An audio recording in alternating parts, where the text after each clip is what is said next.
अगस्त 2026 की वो सुबह दुनिया के लिए किसी बड़े भूचाल से कम नहीं थी जब अमेरिकी राष्ट्रपति डोनाल्ड ट्रंप ने social media platform truth social पर एक ऐसा बयान पोस्ट किया जिसने मध्य पूर्व में 6 महीने से चल रहे युद्ध और तनाव की कहानी को एक नया और चौंकाने वाला मोड़ दे दिया। 60 दिनों की अस्थायी युद्ध विराम अवधि के खत्म होने के ठीक बाद इस बयान में ट्रंप ने स्पष्ट शब्दों में कहा कि इस्लामिक रिपब्लिक ऑफ ईरान के साथ कोई बातचीत या वार्ता नहीं चल रही है और ना ही आगे ऐसी कोई बैठक तय है। यह बयान उस उम्मीद के बिल्कुल विपरीत था जो दुनिया भर के राजनयिक और विश्लेषक पिछले कुछ हफ्तों से लगा रहे थे, खासकर तब जब ट्रंप के विशेष दूत और दामाद जेरेड कुशनर ने मात्र एक दिन पहले कहा था कि ईरान के साथ बातचीत बेहद मजबूत स्थिति में जारी है। ट्रंप ने अपने बयान में यह दावा किया कि स्ट्रेट ऑफ हॉर्मूज पूरी तरह खुला है और चालू स्थिति में है। साथ ही उन्होंने यह भी कहा कि अमेरिका ने समुद्र में बिछाई गई माइंस को हटा दिया है या उन्हें निष्क्रिय कर दिया है। उन्होंने लिखा कि नेवल ब्लॉकेड पूरी तरह से प्रभाव में है, हॉर्मूज स्ट्रेट खुला है और संचालित है, सभी पानी की सुरंगें हटा दी गई हैं या विस्फोटित कर दी गई हैं।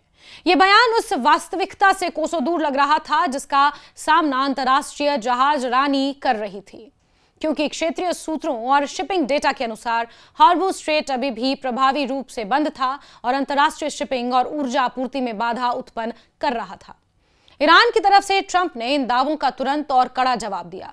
ईरान के वरिष्ठ वार्ताकार मोहम्मद बकार गालिबाफ ने ट्रंप के दावे को खारिज करते हुए यह साफ किया कि स्ट्रेट ऑफ हॉर्मूज तब तक बंद रहेगा जब तक अमेरिका जून में हुए अंतरिम समझौते की शर्तों को पूरी तरह नहीं मानता। ईरान की मांगों में अमेरिका द्वारा उसके बंदरगाहों की नाकाबंदी खत्म करना, तेल पर लगे प्रतिबंध हटाना, उसकी जब्त संपत्ति को रिलीज करना और सैन्य कार्रवाइयां पूरी तरह बंद करना शामिल था। ईरान के सर्वोच्च नेता के सलाहकार मोहम्मद मोखबर ने कहा कि ईरान बातचीत के लिए तैयार है, लेकिन इससे आत्मसमर्पण ना माना जाए। इस राजनीतिक और कूटनीतिक तनातनी के बीच समुद्र में स्थिति और भी गंभीर होती गई।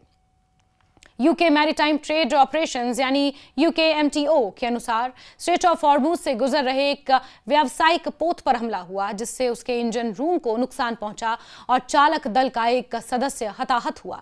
साथ ही संयुक्त अरब अमीरात के रक्षा मंत्रालय ने ईरान की तरफ से दागी गई 2 बैलिस्टिक मिसाइलों को डिटेक्ट किया जो समुद्र में गिरी। क्षेत्रीय तनाव को देखते हुए संयुक्त अरब अमीरात ने ईरान के साथ अपने सभी व्यापारिक और वित्तीय लेन देन को अनिश्चित काल के लिए निलंबित करने की घोषणा की, जो इस बात का संकेत था कि स्थिति कितनी गंभीर हो चुकी है। इस पूरे घटनाक्रम का वैश्विक अर्थव्यवस्था पर गहरा असर पड़ा। युद्ध विराम खत्म होने और व्यापारिक मार्ग पर अनिश्चितता के कारण वैश्विक बाजारों में हड़कंप मच गया। ब्रेंट क्रूड ऑयल के दाम बढ़कर $91 प्रति बैरल के पार पहुंच गए, जो ऊर्जा संकट की ओर इशारा कर रहा था। वैश्विक शेयर बाजारों में गिरावट देखी गई और अमेरिका समेत प्रमुख अर्थव्यवस्थाओं के लिए उधारी लागत दशकों के उच्चतम स्तर पर पहुंच गई। अमेरिका ने ईरान पर आर्थिक प्रतिबंध और कड़े करने की चेतावनी दे दी, जिससे स्थिति और भी ज्यादा जटिल हो गई। इस कहानी में सबसे दिलचस्प पहलू यह था कि कैसे एक ही पार्टी के 2 प्रमुख नेताओं के बयान एक दूसरे के विरोधी थे। जहां जेरेड कुशनर ने बातचीत जारी रखने की उम्मीद जताई, वहीं ट्रंप ने साफ कह दिया कि कोई बातचीत नहीं हो रही। यह विरोधाभास न केवल अमेरिकी प्रशासन के भीतर की रणनीति पर सवाल उठाता है, बल्कि यह भी दर्शाता है कि कैसे मध्य पूर्व में शांति की कोशिशें बार बार विफल होती रही हैं।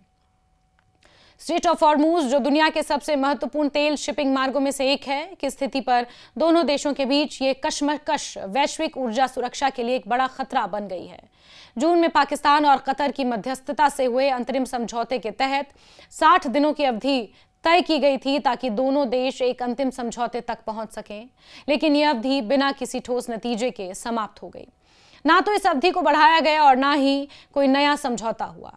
ट्रंप का यह बयान कि हॉर्मूज खुला है और माइंस हटा दी गई हैं, यूरोपीय अधिकारियों द्वारा संदेह की दृष्टि से देखा जा रहा है, क्योंकि माइंस साफ करने की प्रक्रिया बेहद धीमी और जटिल होती है। इस प्रकार अगर अगस्त 2026 का वो सप्ताह इतिहास में एक ऐसे मोड़ के रूप में दर्ज हो गया जब परमाणु शक्तियों के बीच टकराव की आशंका फिर से बढ़ गई और पूरी दुनिया की नजरें मध्य पूर्व पर टिक गईं।